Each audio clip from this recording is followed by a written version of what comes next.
So, Chief Lamb, obviously, this is no secret. 10 days ago, you kind of announced, tried to casually in a conversation that you are going to be retiring before the end of the year. Yeah. How did we get here? What are your feelings about that? So it's retirement's bittersweet for me because I love the job. The agency is in an amazing place. We've got great officers and great people within the Asheville Police Department. So I'm going to miss everybody. We've got a great community. Over the last 28 years, I've been able to develop some amazing relationships in Asheville. Some that I've had for my whole life since I've been an Asheville native. So it's definitely bittersweet, but it's after 28 years here, it's time that I spend more time with my family. This job is tough on a family. Being called out in the middle of the night, there's sometimes spending days away from home because of an investigation or some kind of major incident. Like Helene, we officers, and myself included, spent several days away from their families because of the impact of Helene and having to work the storm and the aftermath. So it's I'm going to miss it, but I'm going to love having more time with my family, especially with my daughter, she's a senior this year in high school. So it'll be good to spend some time with her before she goes off to college. How do you do that? How is that? What is that balance like? Being a chief, you've been involved here for almost 30 years, and having a family. I mean, is there even a work-life balance? I imagine that has to be challenging. It is, especially being on call. It's challenging to have that work-life balance, and especially during my time here, I've spent a lot more time at work. I remember. Whenever Sergeant Jeff Hewitt with the Buncombe County Sheriff's Office was shot and killed off of Mills Gap Road, my wife me and my wife were in bed, and the phone was on her nightstand, and the dispatcher called. Back then we had pagers, and that's how we were called out. And the dispatcher called and said, Sergeant Hewitt's been killed, and the SWAT team's being called out to go after the person that killed him. And I remember, her looking at me and saying, do you have to go? And I said, yeah, that's part of the assignment. I've got to. And so, it's moments like that are so difficult on a family. And then, of course, 2018, I was involved in a shooting, and I was stabbed. And, for the family to be able to take that in, and be able to, like for my wife to have to explain to our daughter, who she homeschools, there's been an incident, and then to call my son, who was at school at the time, and kind of explain everything to him. That's tough on a family, and I think our community doesn't realize the sacrifices that that officers make on a daily basis for them. Yeah, absolutely. Well. And you know how highly I think of all of y'all, and it takes a special person to want to do what you guys do. So kind of take me back to how did you get started? Why did you want to be an officer? Well, growing up, I had two uncles, my Uncle Reuben and my Uncle Manuel, and both of them were police officers in Austin, Texas. And when they would come to Asheville and visit, they had amazing stories. They were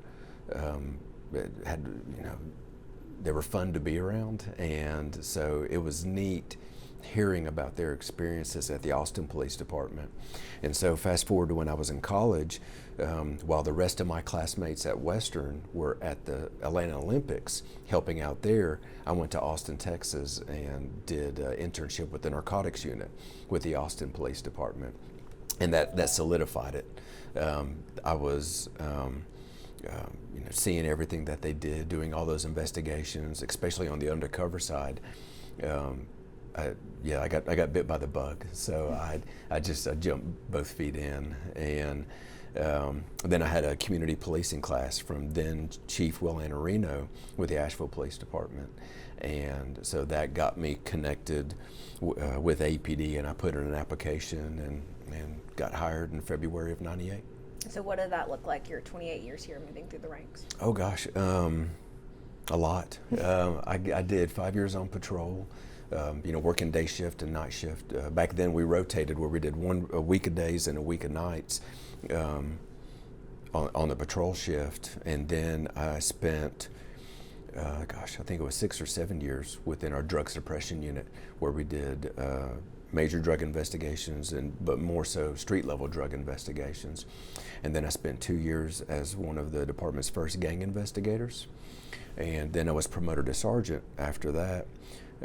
Did a year on the downtown bike unit, and then was moved to the detectives division, where I became a detective sergeant and worked general assignment cases, robberies, homicides, and just did the gamut of what detectives do and supervising detectives.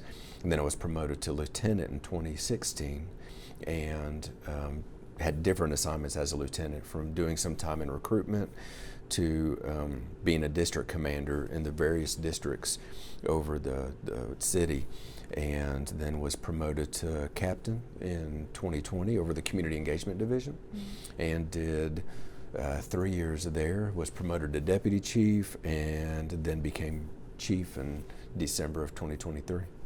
That is quite the journey. It is.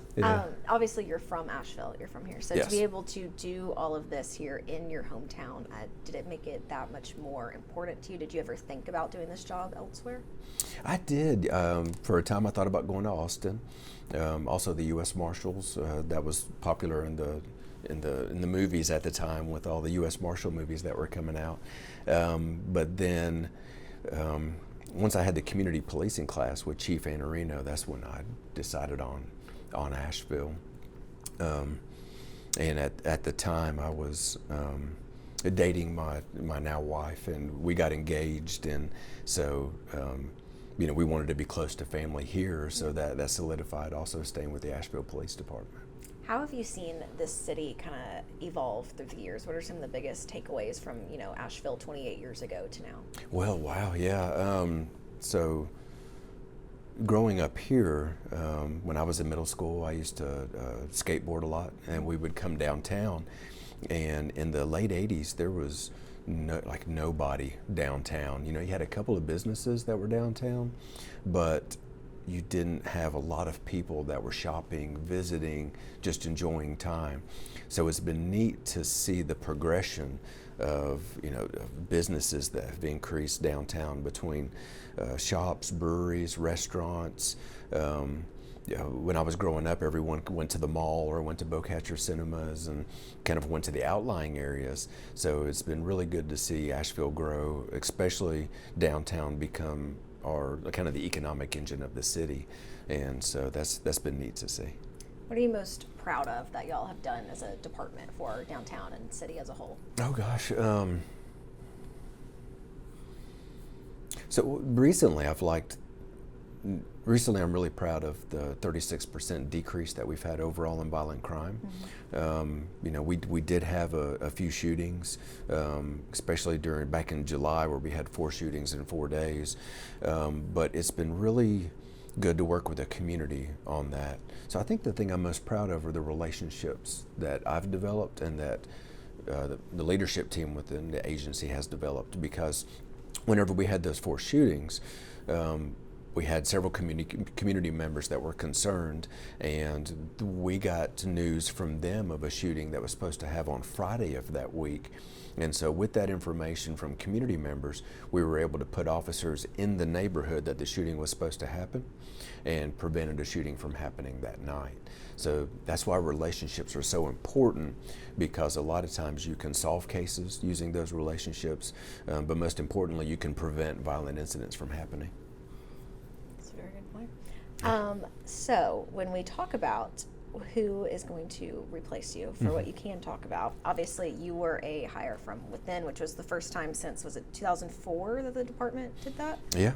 I don't know if you can or what you can say about this, but do you see that happening, or do you hope that they'll continue that trend? Yeah, I really hope that the next chief comes from within the Asheville Police Department. I believe that we have a long line of chiefs, a long line of capable and talented chiefs that are behind me in the ranks, and it's we've been very intentional on building up our leadership within the agency. And just like I talked about relationships, it's vitally important that whoever the next chief is have those relationships within the community, because each different neighborhood within Asheville has different expectations of the police department. You know, one neighborhood may be concerned about shootings, while another neighborhood may be concerned about parking. And so I think it's really important that a chief of the Asheville Police Department understand those different nuances and what each neighborhood's expectation is to be able to be successful in this role. Well, and I feel like too that's helpful for that to come from within, because you almost care more about the city if you've been here, right? Oh, I mean, yeah. that would make sense to me, that you would, want to do more because you've seen this place and you care more about this place. Yeah, and I mean, that's a good point, because if you're invested in the city, you're going to work harder for the city. Yeah. You're going to make sure that that you're looking at longer lasting problem solving rather than just trying to fix an immediate problem. And also, if you're from here and you live here and your kids go to the same schools, you go to the same churches, you shop at the same grocery store, you're going to have a stronger investment in the community and want it to be safe, for everyone, but also for you, your friends, and your family. Well, and I know you just touched on this a little bit about qualities you would hope the next chief would have when it comes to relationships in the community, but what are some other qualities you think are important to carry on? So it's, right now we have a strong family environment within the Asheville Police Department. So I think it's important to have a chief that can build relationships with the older officers and also the newer officers as well. One thing that I really enjoy doing is doing PT in the morning with the cadets, running, working out with them.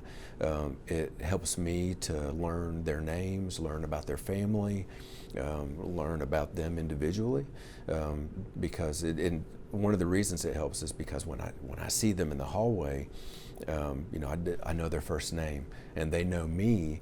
So if they ever have a problem or an issue that they think that or that they need advice on, that they can come directly to me. So I think it's really important that that chief be able to keep morale strong and then have internal and external relationships.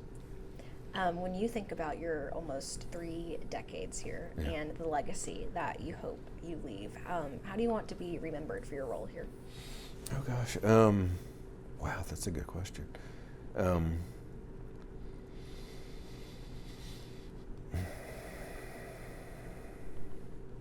I think bringing back a family environment to the department, increasing relationships within the department, but also with people in our community.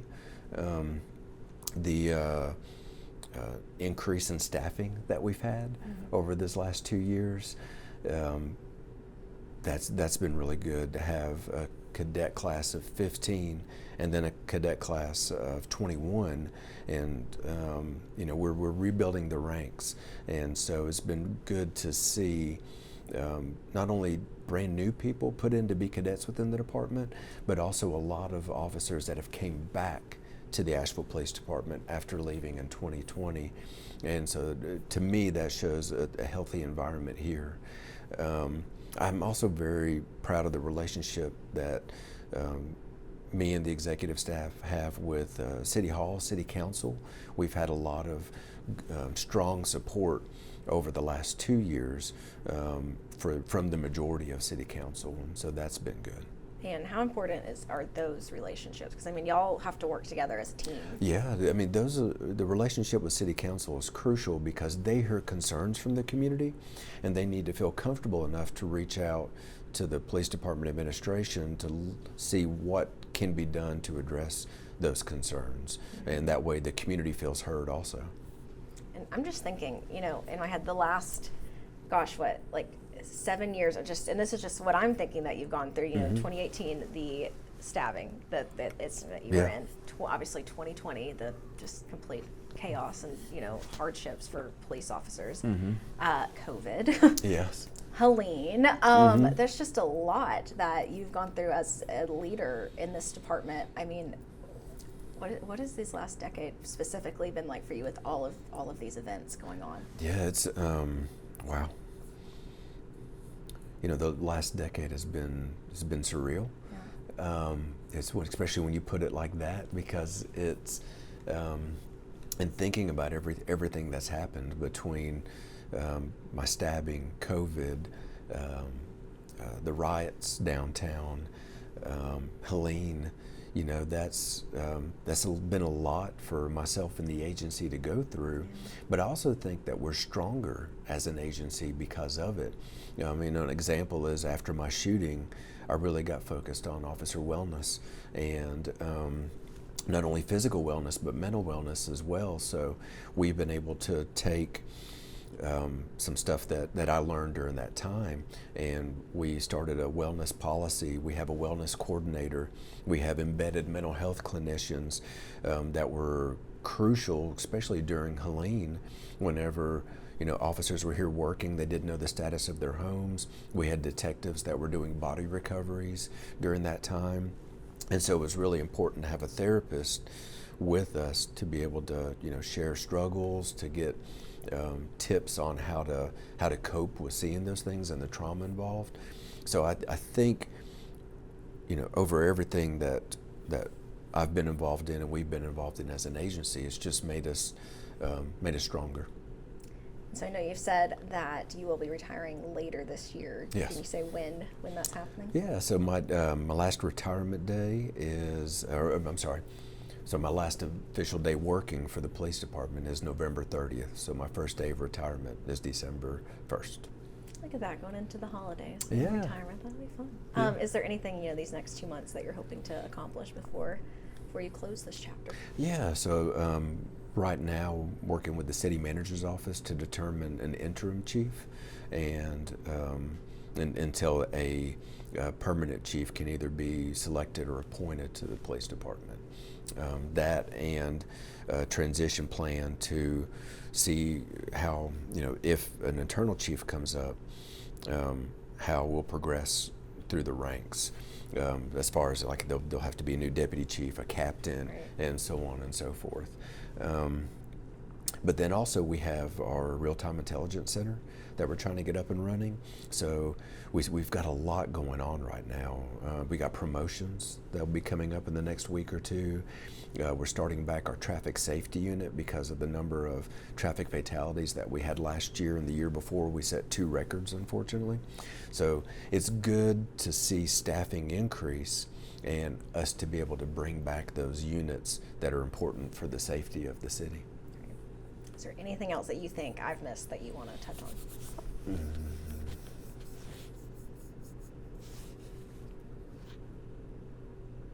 So we hit Helene, my shooting. So I appreciate the mentors that I've had at the police department. I appreciate the last internal chief, Will Anarino, for hiring me back in 1998. And he was really focused on community policing, and that's been a staple of the department for years.